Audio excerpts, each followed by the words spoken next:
las pláticas del seminario. Les recordamos que el seminario se puede seguir por internet. La página es www.ciad.tv. Entonces se puede seguir directamente por internet a través de esta página. Y bueno, nada más para comenzar, pues reiteramos el agradecimiento a los invitados que tenemos.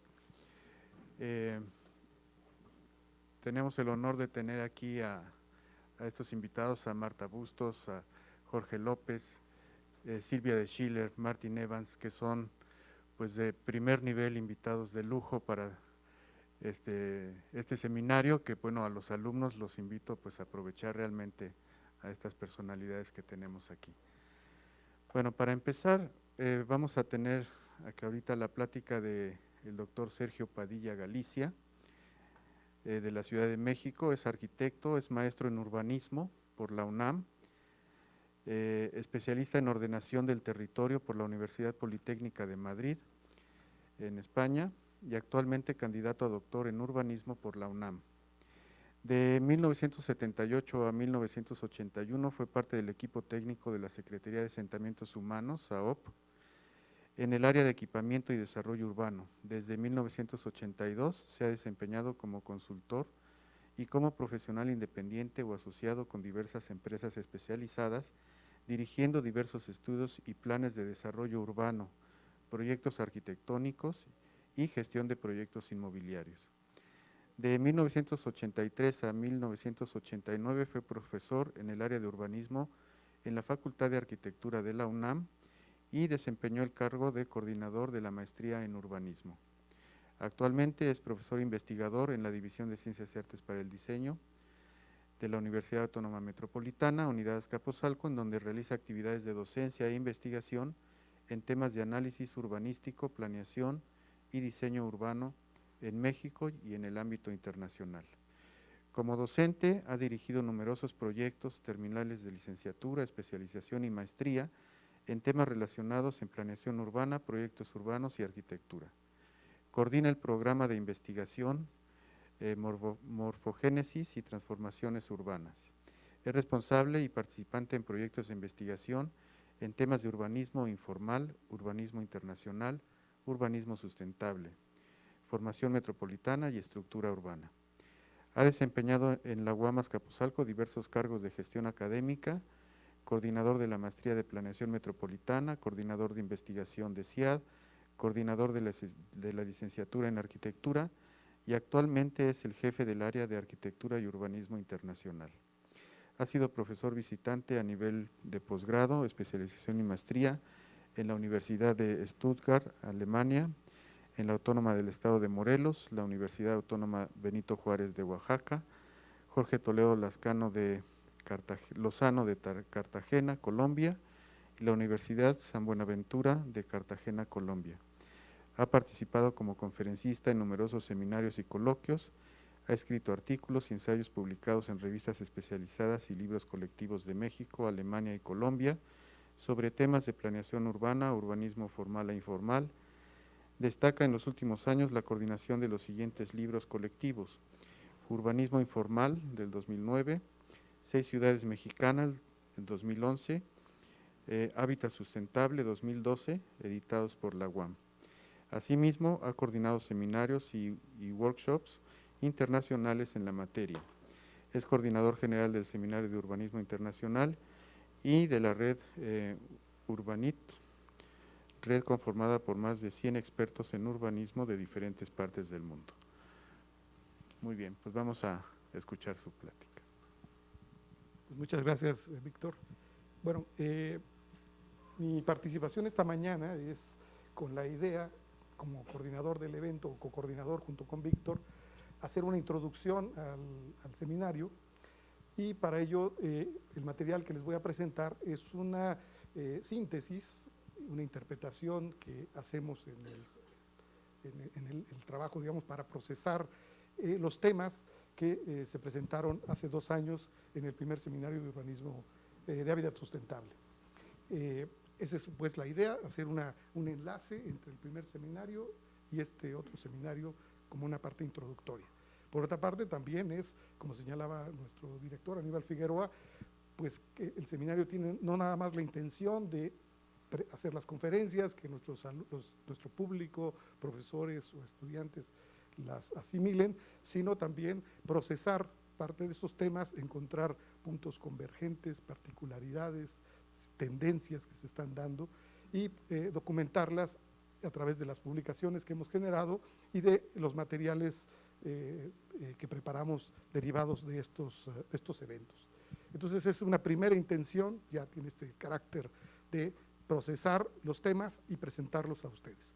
Me parece que, adelantando a lo que les voy a presentar, en el seminario pasado tuvimos muchas presentaciones que abordaron aspectos muy pragmáticos, bajar de todos estos conceptos de lo sustentable, se discutió por supuesto estos temas, pero se pudieron concretar ya en una serie de recomendaciones, planteamientos, premisas, como le queramos llamar, que son, me parece, muy orientadoras para los que estamos en la práctica de construir un hábitat contemporáneo, sea tanto en la arquitectura como en el espacio urbano. Creo que esa es la principal virtud del material que se presentó en el seminario anterior y que yo documento de una manera sintética e introductoria para los trabajos de este seminario. Espero que también a lo largo de estos días podamos, estoy seguro que tendremos presentaciones muy interesantes, conferencias muy interesantes, y el trabajo que nos depara una vez terminado el seminario a los organizadores es pues documentarlo y ir generando estos puntos comunes, puntos convergentes o divergentes de los diferentes temas que aquí se discutan, con el fin de ir construyendo tendencias. Ese es el proyecto que yo coordino, uno de los proyectos, tendencias del urbanismo. Entonces es cómo a partir de estas conferencias vamos encontrando ciertos aspectos que van marcando pautas en las prácticas y las políticas públicas de intervención en el espacio público. Bien, entonces como comentaba, el seminario, ya se ha dicho en las intervenciones que tuvimos en la mesa de inauguración, es un foro académico cuya finalidad es presentar temas, proyectos, discutirlos, ¿verdad? Para, mediante esta discusión, encontrar pues, puntos que van marcando tendencias en las prácticas de la arquitectura y del urbanismo contemporáneo. Esta es la imagen de nuestro primer seminario que tuvimos hace 2 años. A partir del seminario se generó una publicación, ya con artículos de fondo, que es este libro que vemos aquí, y esta es la imagen de nuestro evento que nos convoca esta semana. El seminario es promovido y organizado, como también lo señalamos en la presentación, en la inauguración, por 2 áreas de investigación de la división, el área de Arquitectura y Urbanismo Internacional del Departamento de Medio Ambiente, del Departamento de Evaluación del Diseño en el Tiempo, y el área de Arquitectura Bioclimática del Departamento de Medio Ambiente. Como comentaba en mi pasada intervención en la mesa, pues da muchas posibilidades, pero también hemos podido encontrar algunos aspectos que tenemos que ir puliendo para hacer estas prácticas mucho más activas y más interesantes. Hace 2 años, en el 2011, más o menos a estas fechas, aquí en esta misma sala, se realizó el primer seminario de hábitat sustentable. Tuvimos también invitados de muy alto nivel y con una participación internacional diversa e interesante. Se contó con 17 conferencistas, 1 de Alemania, 1 de Portugal, 1 de Chile, 1 de Brasil y 13 de México. Y pudimos presentar temas, situaciones en diferentes partes del mundo, ubicadas en México, Alemania, Chile, Brasil, Estados Unidos, Portugal, entre otros puntos. Claro, es imposible abarcar la totalidad del planeta, pero me parece que los casos, aunque sean aislados, pues van identificando situaciones interesantes. Congregamos a un público de 90 asistentes. En esta ocasión estamos un poquito flojos. Debo decirles, el cambio de calendario escolar nos afectó. Normalmente en esta semana tenemos actividades, es la última semana de actividades. Estos eventos se programan con mucha anticipación, casi 1 año de anticipación. Hubo un cambio en el calendario que yo no lo comprendo, me rebasa, no sé qué el colegio académico de la universidad que estaba pensando, Y bueno, y resulta que tenemos ya 2 semanas fuera o 3, y bueno, la verdad es que hay poca concurrencia de alumnos, pero hace 2 años tuvimos mayor participación de alumnos, que es una pena. Tendremos que estar atentos a estas cosas para que no nos ocurra en futuros eventos. Pero también por la modalidad de video streaming se transmitió y tuvimos muchas visitas. Realmente sorprendente cómo se multiplica las visitas. No quiere decir que todo el mundo estuvo atento los 3 días, las 24 horas que dura el seminario, pero sí quiere decir que entraron, estuvieron un momento, hicieron una consulta, una pregunta y posiblemente se retiraron. Pero son miles de personas las que nos pueden estar siguiendo a través de esta modalidad. Al final, esperemos que el equipo técnico encargado de las transmisiones nos puedan dar un dato de cuántas visitas tuvimos, incluso hasta la procedencia de las personas que nos estuvieron viendo. ¿Qué tendencias podemos identificar de los temas que vimos hace 2 años? Son temas generales, pero como les decía, les adelantaba, me parece que son situaciones que empiezan a ser interesantes. Vimos diferentes situaciones en Norteamérica, en América Latina y en Europa. El tema de Asia todavía es como tangencial, no lo trabajamos mucho porque hemos tenido dificultades por cuestiones lógicas, ¿no? Para poder incorporar estos temas, pero en algunos otros eventos hemos podido ver qué está ocurriendo en China, qué está ocurriendo en Malasia, en situaciones que presentan pues retos, o sea, paradigmas actuales para el urbanismo y la arquitectura del siglo XXI. Un primer tema general que se abordó es que me parece que da soporte a este tema de la sustentabilidad, es el tema de la energía. El profesor de Chile nos hablaba pues, que el tema de la situación energética en el planeta es delicada. La energía basada en los hidrocarburos pues, tiene sus limitaciones. Algunos especialistas se han atrevido a plantear que el petróleo durará unos cuantos años más, unas décadas más, y el mundo tendrá que enfrentarse a una situación energética complicada. Además de que es delicada, bueno, también sin energía, por otra parte, la sociedad contemporánea no puede subsistir. Tuvimos esta falla de energía eléctrica esta mañana y todo el mundo estaba temblando porque ¿qué vamos a hacer con el evento? O sea, es cuando nos damos cuenta de lo dependientes que en nuestra vida cotidiana somos de diversas formas de energía. Por otra parte, el crecimiento poblacional también plantea un reto. Entonces, los recursos energéticos parecen escasos. Cada vez consumimos más energía y cada vez somos más habitantes en el planeta. Entonces, ese es el contexto en términos energéticos en el que tenemos que trabajar. Y que estos, como les decía, estos 7,000 millones de habitantes en el planeta cada vez exigen mayores niveles de habitabilidad y confort y por lo tanto de consumo de energía. En términos de arquitectura, tuvimos una serie de presentaciones que se enfocaron básicamente a cómo en diferentes partes del mundo se está planteando el tema de la arquitectura en función de la sustentabilidad, pero fundamentalmente en un uso racional de la energía. Creo que ese fue el factor dominante.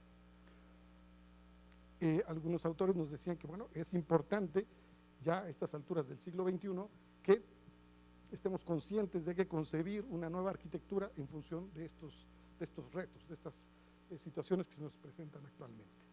Y para ello a nivel internacional se han desarrollado en términos arquitectónicos de la edificación una serie de organismos, de organizaciones y de procedimientos para certificar la calidad y las características fundamentalmente de ahorro energético, de confort ambiental y de estos aspectos que normalmente se toman en cuenta en las edificaciones.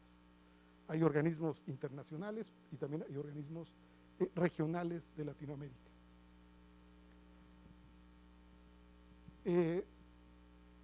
Javier del Río, un profesor chileno que estuvo con nosotros, en su presentación nos hablaba de que este tema de los estándares se empieza a hacer cada vez más complejo. Los países desarrollados, Norteamérica, Europa, tienen su sistema de estándares con los cuales se tiene que hacer estas certificaciones de sustentabilidad o de edificaciones sustentables, pero también en América Latina está empezando a desarrollarse estas certificaciones. Y que muchos de los criterios que se aplican a nivel de los países industrializados, básicamente en un contexto socioeconómico diferente al nuestro y también energético diferente al nuestro. Pensemos en Alemania, condiciones climáticas complejas, un país con una altísima capacidad económica, un altísimo desarrollo tecnológico, pero sin una gota de petróleo, pues ese es su contexto. En caso opuesto, nosotros estamos en una situación en México o en América Latina radicalmente diferente, pero no por ello no debemos dejar a un lado el tema que está ahí, de hacer edificaciones cada vez más responsables en términos del uso energético. Y él nos señalaba que habría que pensar en criterios regionales propios. También Aníbal Figueroa, en su presentación, nos señalaba este aspecto.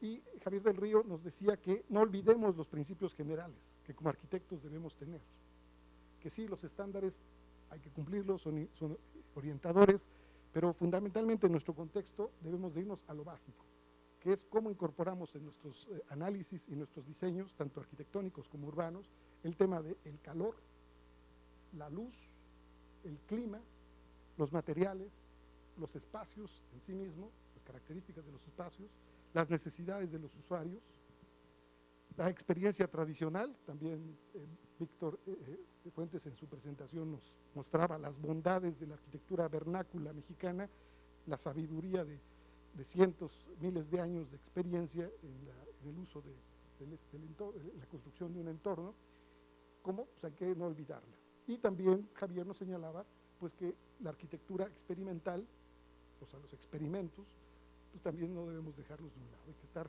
innovando y probando nuevas posibilidades de diseño y de desarrollo tecnológico. Eso nos podría ayudar a definir unos criterios propios. Posiblemente tenemos que trabajar en los próximos años en construir nuestros propios parámetros de evaluación, nuestros propios indicadores y nuestros sistemas de certificación más ajustados a estos temas en nuestro contexto específico, regional o nacional. Asimismo, Javier nos presentó, él es un arquitecto muy exitoso en Chile, en Santiago, que hace muchos proyectos de adecuación ambiental de sus proyectos.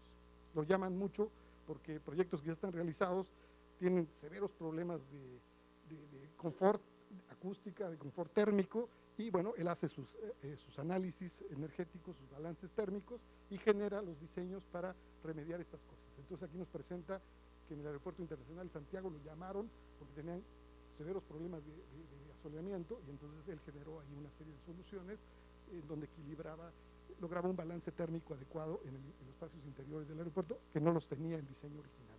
Pero nos mostró otros casos de oficinas, muchos proyectos en donde él está de manera muy activa trabajando. También es un académico, dirige un programa de maestría en la Universidad Andrés Bello de Santiago de Chile. Michael Peters de Alemania tiene su despacho de diseño y construcción sustentable en la región de Frankfurt. Su ponencia giró en torno a los estándares que se han venido generando en Alemania, que incluso han llegado hasta un concepto de casa pasiva, o sea, que no consume energía, o casa cero energía. O sea, la meta que ellos se plantean es, bueno, aquí no va a haber consumo de energía, es totalmente un ciclo cerrado, en donde la energía que está ahí no se pierde y se está renovando. Pero nos decía también que en Alemania esto no es tan viejo, estos conceptos tendrán unos 20, 25 años, y que toda la normatividad alemana ha cambiado en los últimos 20 años. Antes se tenía un concepto más laxo con respecto a estos aspectos, pero fundamentalmente a partir de la crisis energética de los años 70 tuvieron que tomar medidas. Y bueno,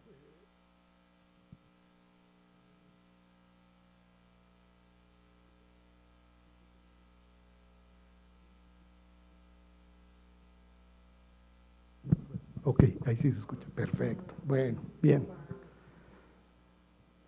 Nos comentó que ya hay una normatividad, una clasificación de eficiencia energética de las edificaciones en forma de una pirámide hasta donde se llega al punto de energía cero, y conforme una edificación va logrando estos estándares, también, bueno, va teniendo una mayor calificación que se traduce incluso en el valor comercial de la propiedad.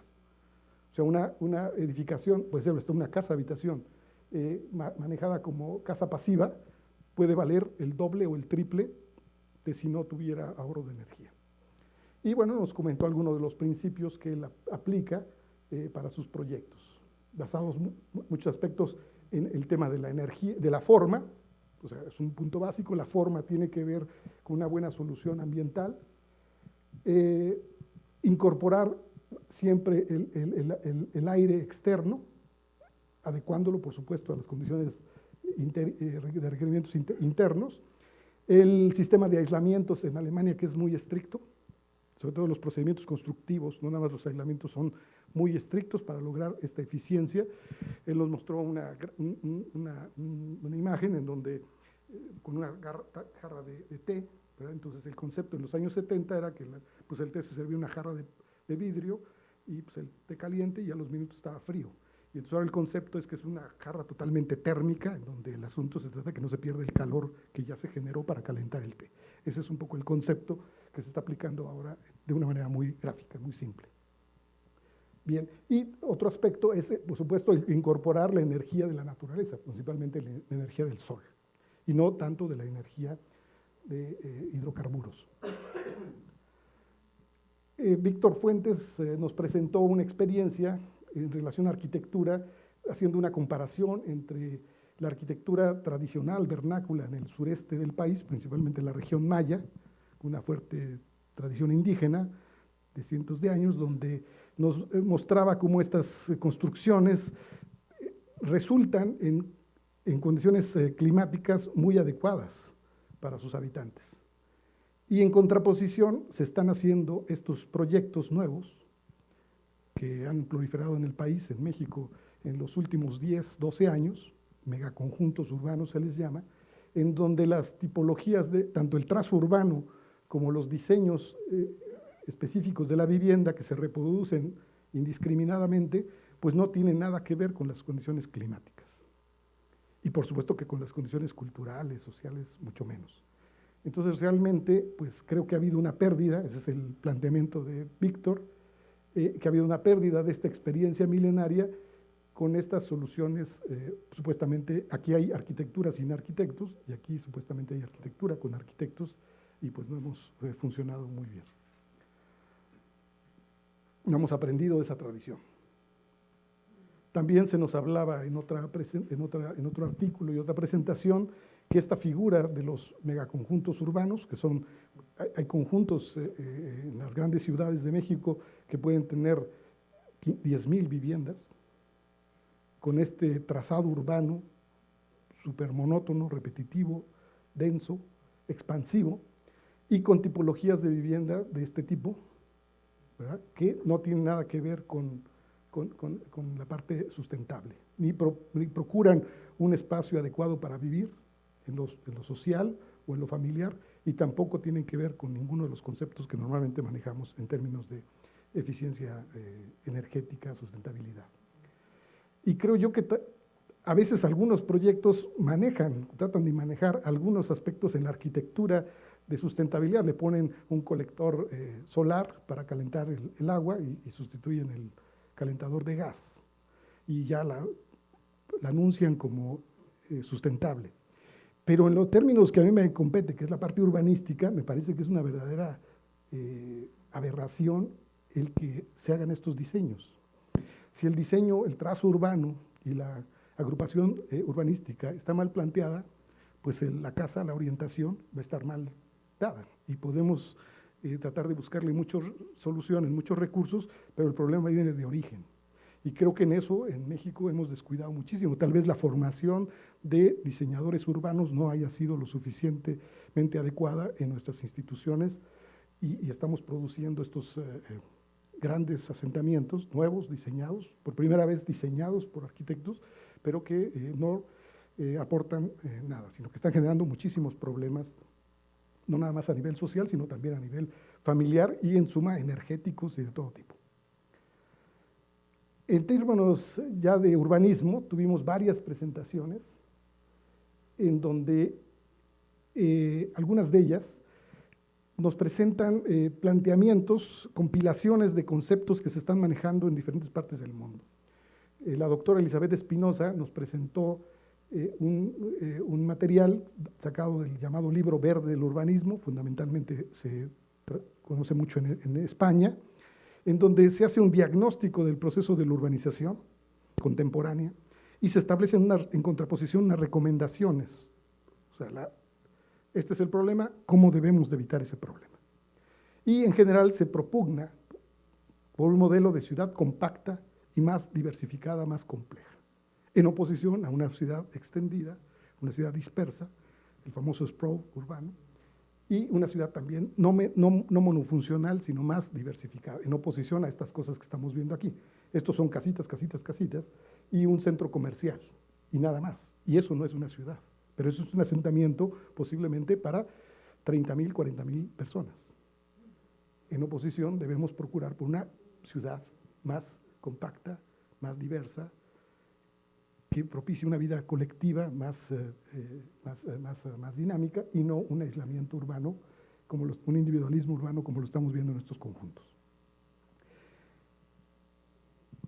Este libro verde en realidad establece principios para el desarrollo urbano, recomendaciones orientadoras me parece que debemos seguir y que procuran una ciudad más armoniosa.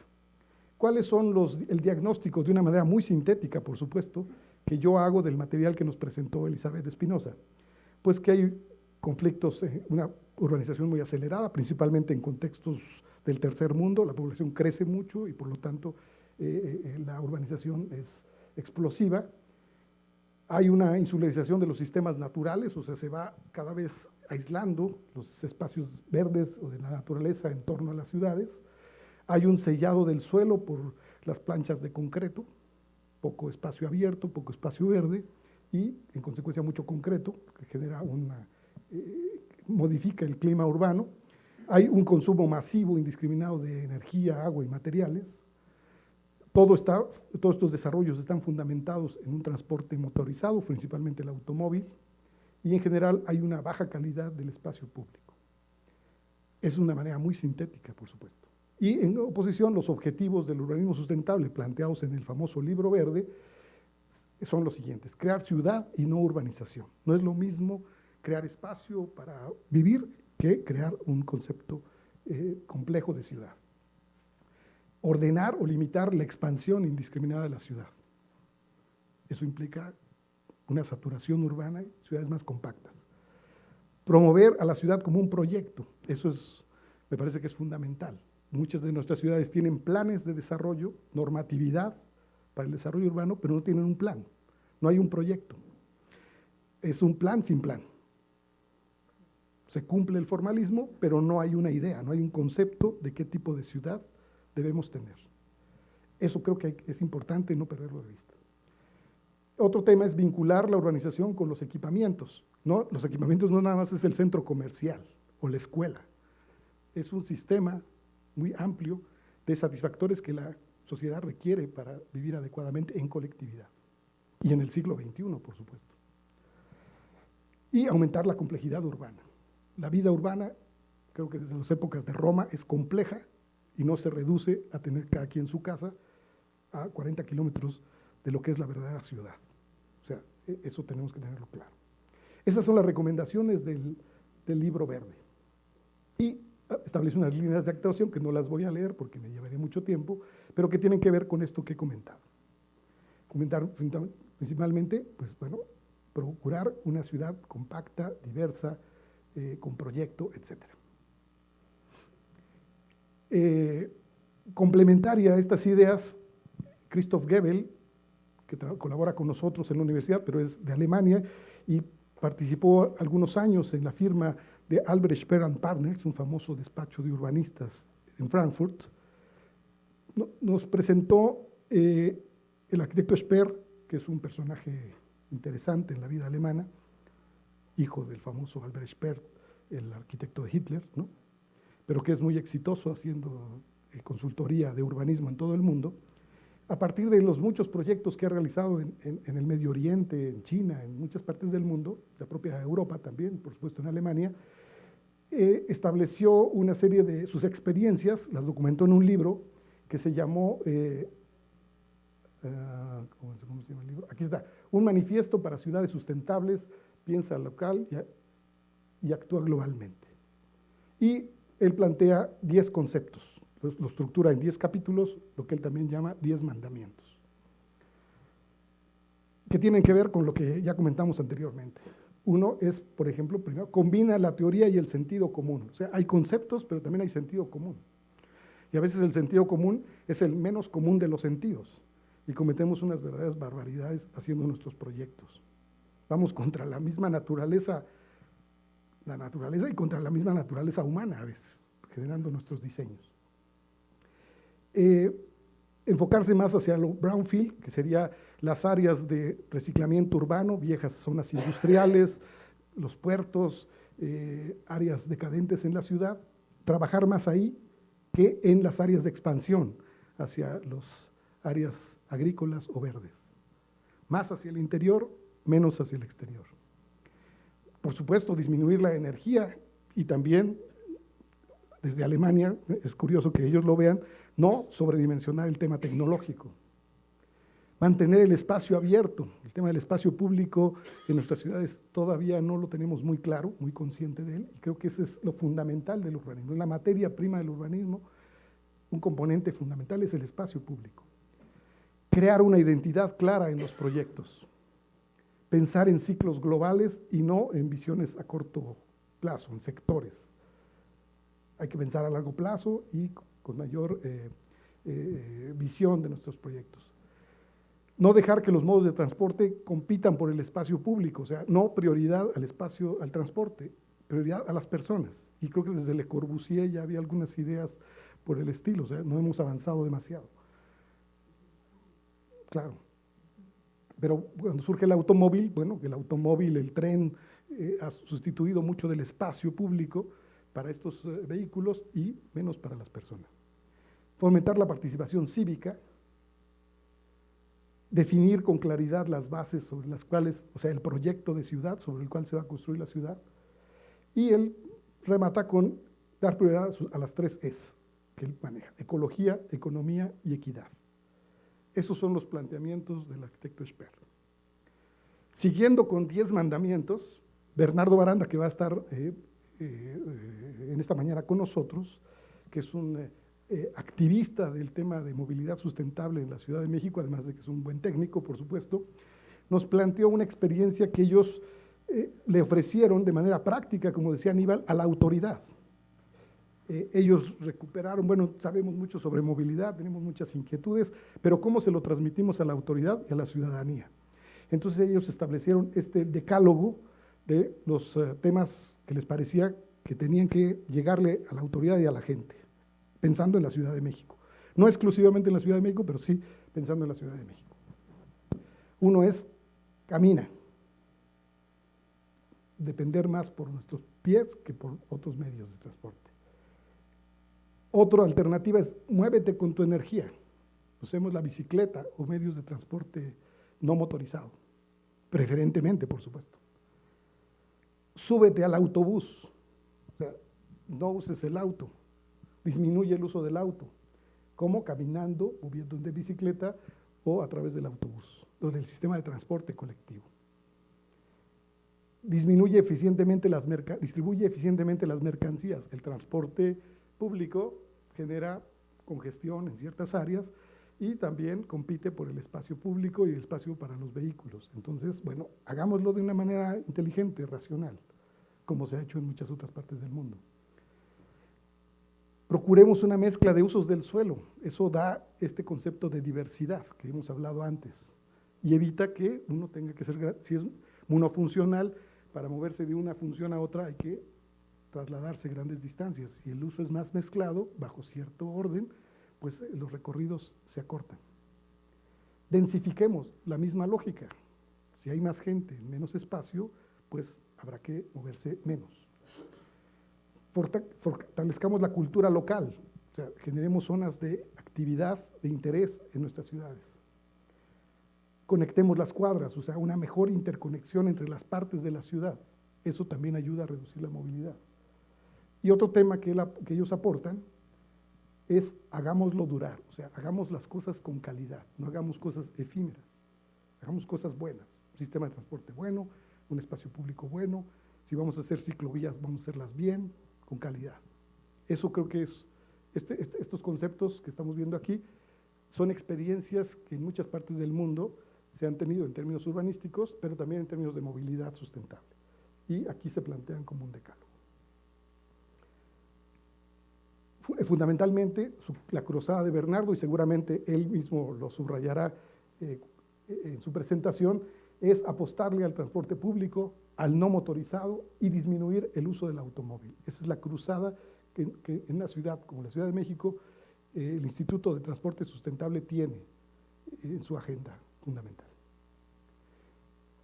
Paralelo a la exposición de los 10 conceptos, se hizo también 10 proyectos de intervención que procuren por soluciones innovadoras en temas del transporte o un uso diferente del espacio público. Y él nos comentó sobre esta experiencia que incluso estuvo expuesta aquí en México en el Museo Franz Mayer hace aproximadamente un año y medio. Otros temas que hemos visto, que vimos a lo largo de la presentación, vuelven a reiterar el tema de las que nos dicen que las ciudades son más competitivas, atractivas para la inversión, más habitables, como decía Maruja, si son más densas y vivas. Claro, todo con medida, ¿verdad? Un adecuado balance. Si se impulsa el transporte público integrado y eficiente. Y se propugna por el uso de bicicleta y por la práctica para la cual fuimos diseñados por la naturaleza, caminar fundamentalmente. Nosotros no fuimos diseñados para correr ni para hacer malabarismos, pero sí para caminar. Somos bípedos y esa es nuestra cualidad. Entonces, hay mucha, en el urbanismo internacional, en los temas de movilidad, en muchas partes del mundo, se está recurriendo a estas soluciones. Se propugna por una ciudad, como reiteradamente ya lo hemos visto, una ciudad compacta y densa, y parece ser que en la metrópoli, en las grandes concentraciones de población del mundo, la baja densidad, la dispersión, no es la alternativa. Es inevitable en la moderna metrópoli, y México es una gran metrópoli, como muchas otras en el mundo, desarrollado o no desarrollado, tiene que ser un escenario urbano más denso, con proyectos que saturen el espacio de una manera adecuada, en vinculación con el transporte público, con estas alternativas de transporte no motorizado, en donde el tema de los espacios públicos sea fundamental, los espacios para la cultura, la recreación, el arte, todos estos elementos están en la agenda de los proyectos urbanos en muchas ciudades. La profesora Denise Duarte de Brasil, que nos presentó estas imágenes, pues nos decía que una buena calidad del espacio habitable es un promotor del desarrollo, de la calidad de vida, del bienestar, de la salud, y también lo hemos visto en otros eventos, también es un buen promotor de la gestión pública. Si una ciudad es exitosa, ciertos proyectos en la ciudad, o la ciudad en su conjunto, es exitosa en sus políticas urbanas, en sus proyectos, también los gobernantes capitalizan estos beneficios y se califican como buenos gestores, como buenos administradores. Y muchos de ellos han impulsado su carrera política a partir de estrategias urbanas bien orientadas, como es el caso de Colombia, en Bogotá, Medellín, y en las grandes ciudades del mundo siempre hay que son exitosas, siempre hay un alcalde bueno detrás de ellos, ¿no? En Nueva York, en Londres, en Berlín, siempre hay polémico, pero bueno, atrás de ellos. Otra presentación que tuvimos, interesante, es de un grupo de investigadoras de la Universidad de Porto, en Portugal, que trabajan sobre el tema del clima urbano. Ellos hacen unos estudios muy precisos y preciosos, también muy bien documentados, como geógrafas que son, sobre el tema de la ciudad y el clima.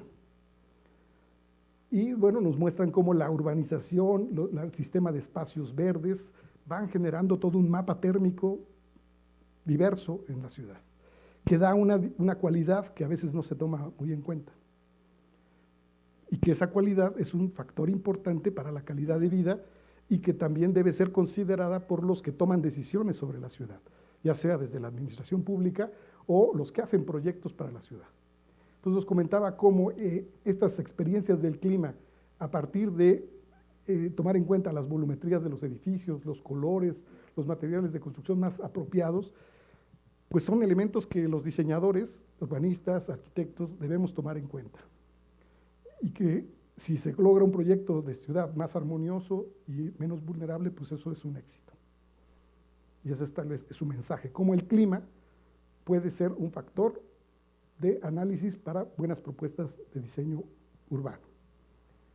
Leszek Maluga de Polonia, de Wrocław, nos hizo una presentación sobre su ciudad, que es una ciudad muy interesante, es el río Oder, que cruza aquí y genera una serie de islas en la ciudad, pero también es impresionante, yo he tenido la oportunidad de estar en esta ciudad, invitado por Leszek, por supuesto, tiene una cantidad de espacios abiertos, parques y el río, que es un escenario maravilloso. Entonces él nos muestra que ellos han asumido ya que un patrimonio importantísimo de la ciudad es su sistema de espacios abiertos. Y lo han venido a trabajar como muchos, como un concepto ya estructurado. En Europa existe el concepto de estructura verde y que forma parte de los planes de ordenación urbana o de urbanismo de las ciudades, ¿verdad? Y que entonces ellos han hecho una calificación de todo el sistema de espacios abiertos en función de diferentes categorías. O sea, las áreas verdes tienen que ver con lo funcional, lo ecológico, lo social, lo económico, lo estético, el diseño, le llaman lo composicional, diseño, y el uso directo como parte productiva. Y nos mostró con mucho detalle todo el sistema de espacios verdes que tienen en su ciudad y que lo consideran parte de su patrimonio y materia de análisis, planificación y diseño, por supuesto.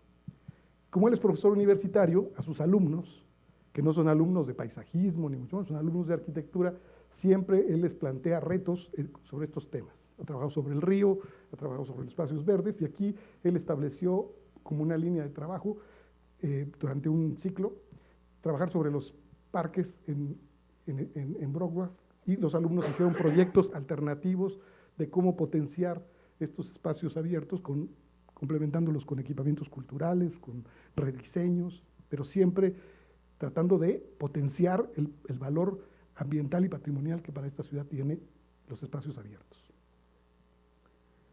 El doctor Guillermo Díaz Arellano nos presenta un caso muy interesante de esto que se ha llamado renovación urbana, pero también en términos de crear, reutilizar una vieja infraestructura ferroviaria en la ciudad de Seattle, en los Estados Unidos, en la costa norte del Pacífico de los Estados Unidos, una vieja patios de ferrocarril muy en el centro, en el centro de negocios de la ciudad, que era un área residual.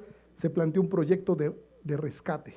¿Y cómo lo plantearon? Mediante un parque olímpico de las esculturas, el Olympic Sculpture Park.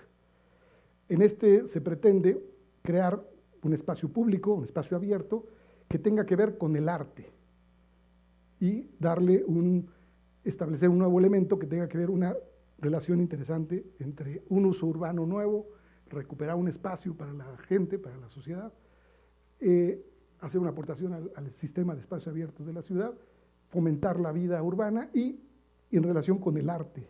Entonces generan un diseño que es una especie como de zigzag, ¿verdad?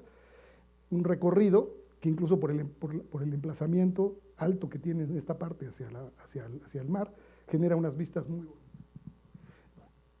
Y realmente es un proyecto muy exitoso.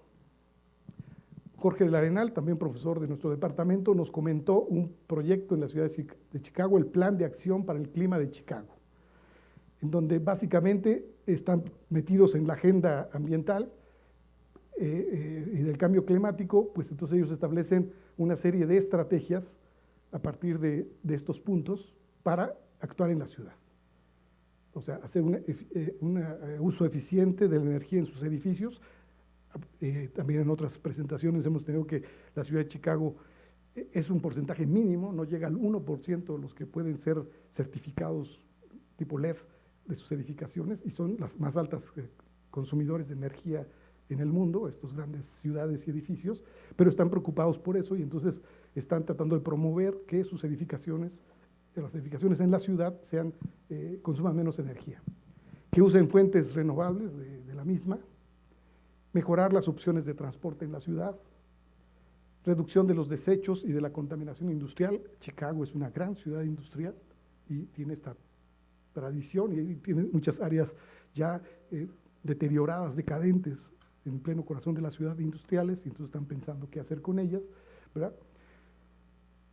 Y generar pues, un sistema de convivencia y de espacios recreativos en donde la ciudad de Chicago también tiene mucha experiencia.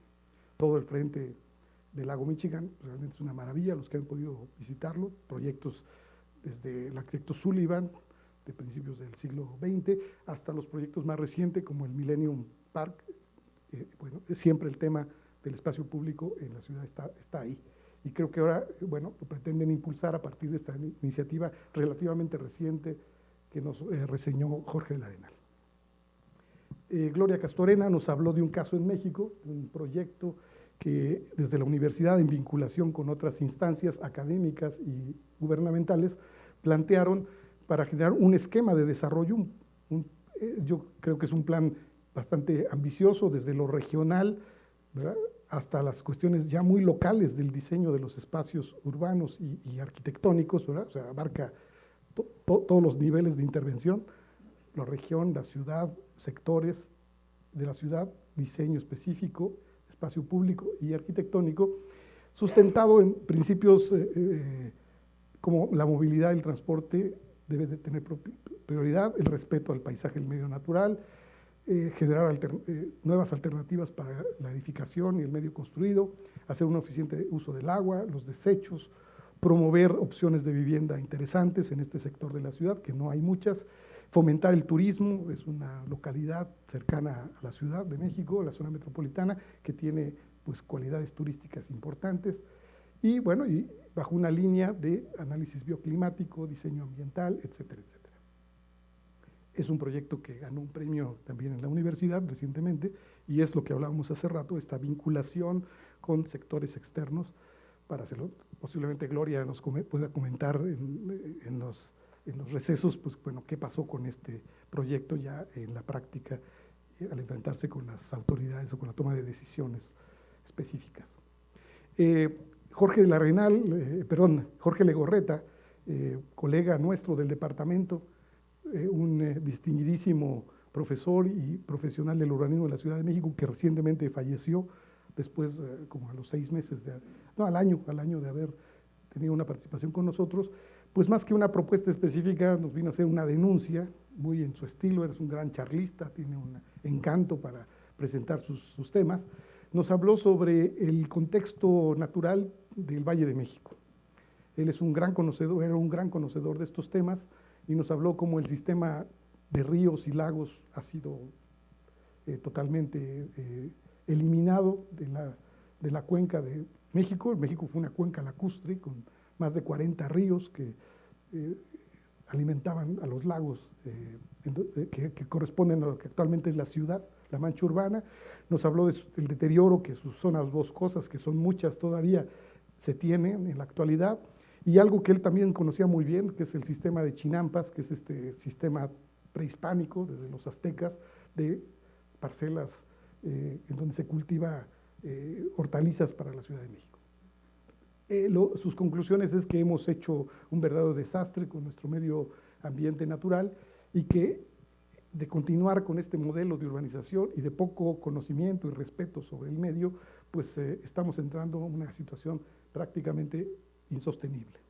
Entonces, más que una propuesta, era una denuncia que él venía a hacer, y que creo que viene bien, porque pues todos los que estamos trabajando en estos temas nunca debemos de perder de vista pues, estos aspectos. En oposición, digamos, al tema de los megaconjuntos que se han desarrollado en muchas ciudades de México, pero ha sido realmente significativo en la zona metropolitana de la Ciudad de México. Desde hace 10 o 12 años se han desarrollado estos megaconjuntos urbanos y han generado un verdadero escándalo a nivel de todo mundo. Tanto es así que la política pública de la actual administración sobre vivienda social está frenada o se está replanteando, porque desde diferentes sectores académicos, intelectuales, incluso gubernamentales, están escandalizados con todo esto que ha ocurrido aquí. ya a finales, y entonces está un poco frenado en este momento, está revisando cómo se va a enfocar esto. Creo que lo positivo tendría es que nunca se habían canalizado tantos recursos en la historia del país para el tema de vivienda social, y se produjeron tal cantidad de viviendas que ahora resulta que hay gente que dice que tenemos 5 millones de unidades no ocupadas, pero son créditos asignados, y por lo tanto representan una cartera vencida para las instituciones financieras terrible. Pero bueno, ese no es el tema, pero eso sucedió en los últimos 10 años. Ya en la parte final de la administración federal pasada, un poco como producto de este efecto, se desarrolló un nuevo concepto, se les llamó los DUIs, Desarrollos Urbanos Integrales Sustentables. Que bueno, yo todavía no conozco muchos. ¿Cuál creo de lo que he visto y lo que nos presentaron en este tema, nuestros colegas, cuáles son las diferencias? Bueno, que el tamaño se redujo, ya no son unidades tan grandes, que se ha diversificado sus actividades, tiene más complementos, que tienen un trazo diferente también, ya le pensaron un poquito, un diseño más pensado, que se está cambiando un sistema de vivienda unifamiliar por un sistema ya más plurifamiliar de bloques, que hay un poco de mayor dotación de espacios públicos y que el tema energético está por ahí. Pero siguen siendo, me parece, unidades aisladas de expansión urbana en la periferia. Creo que el ejemplo emblemático, que no sé dónde está, en el norte del país, Mexicali o Tijuana, no sé dónde es, vinculado a una universidad, pues está vacío, porque la gente no se va a vivir ahí. Y bueno, entonces no sabemos bien qué va a pasar con estos DUIs. Por lo pronto ahorita ya nadie habla de los DUIs en este momento. Eso fue como moda de el último año de la administración federal pasada. Pero bueno, está ahí, la figura no ha desaparecido, habría que ver, realmente hacer una evaluación en el tiempo de esta figura, este concepto, pues cómo podría evolucionar y si realmente podía ser un cambio entre este modelo de urbanización y un modelo de conjuntos urbanos más articulados. Vamos a ver. Ya se está hablando en los últimos meses de que no DUIs en la periferia, sino DUIs en saturación urbana, o sea, dentro de la mancha urbana. Bueno, yo no conozco todavía muchos casos, sinceramente. A lo mejor los hay, pero yo no los he podido ver. Habría que evaluar esta política y estos ejercicios de diseño urbano y diseño arquitectónico para ver realmente cuáles son sus bondades y qué problemas también nos pueden estar generando. Bueno, y eso fue todo lo que vimos de una manera densa, compacta, haciendo alusión al modelo que se propugna de ciudad, ¿verdad? Denso y compacto. Así fue mi presentación de las 17 conferencias que tuvimos hace un año. Como ven, creo que hay coincidencia en muchos conceptos. Esto, al momento que se reitera o se repite en diferentes ámbitos, se llegan a las mismas conclusiones el arquitecto Sper, junto con el Libro Verde, con otros documentos, los 10 principios de la movilidad sustentable. Hay coincidencias. Creo que ya se está empezando a construir una agenda urbana sobre ciertos temas, sobre ciertos principios, sobre los cuales debemos de empezar a trabajar. Y fundamentalmente es evitar la dispersión urbana, evitar la expansión indiscriminada de la ciudad, un mayor respeto por la naturaleza, formas de vida más complejas, más diversas, menos transporte individual, más transporte colectivo, la conciencia del uso de la energía, el agua, en fin, estos temas que están en como la agenda sustentable, ya aquí podemos ver cómo ya bajo principios de planificación y de diseño ya se empiezan a aplicar y se están replicando también en muchas partes del mundo. Bien, creo que en este seminario, en el segundo seminario, tendremos nuevos temas, muchas cosas interesantes, y el compromiso de parte nuestra, de los organizadores, de las áreas que involucramos, es que, bueno, haremos la debida compilación de los materiales, los procesaremos, estamos comprometidos con una publicación de los temas que aquí se van a presentar, y posiblemente cuando tengamos material suficiente podamos ya sacar conclusiones un poco más desarrolladas, más elaboradas que lo que yo he presentado. Por lo pronto, pues los invitamos a que estén estos 3 días con nosotros y aprovechemos pues la experiencia de compartir los conocimientos, la trayectoria de nuestros invitados, que como ya señalaron mis compañeros que me antecedieron, pues les estamos sumamente agradecidos que se distraigan de sus actividades en sus lugares de origen para estar con nosotros unos días discutiendo estos temas. Entonces, les agradezco su presencia y estoy seguro que vamos a tener mucho éxito en los trabajos de este seminario. Pues muchas gracias.